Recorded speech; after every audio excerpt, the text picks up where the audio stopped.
Durante gli anni dell'università lavoravo saltuariamente come interprete per il CONI e nel 2006, un sacco di anni fa, organizzarono i Giochi delle Isole. Arrivarono a Palermo tantissime delegazioni di un sacco di isole, non solo del Mediterraneo, e il vero e proprio diamante di quell'edizione era un posto che un diamante ce l'ha sul serio, lo stadio di baseball.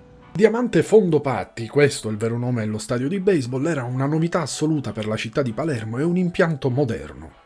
Sembra che il baseball sia stato portato a Palermo negli anni 50 dello scorso secolo, quando i soldati della Marina americana erano una presenza fissa nel porto della città.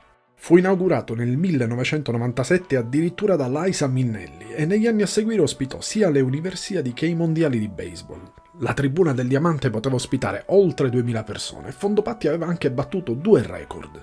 Aveva il tabellone luminoso più grande d'Italia e il sistema di illuminazione più potente del paese. Insomma, cose importanti, ma già un anno dopo l'inaugurazione Diamante Fondopatti iniziò a mostrare le prime crepe. Letteralmente. È stato utilizzato per l'ultima volta nel 2014 e poi finì. E come potete vedere dalle immagini, questi 11 anni di abbandono hanno lasciato soltanto macerie.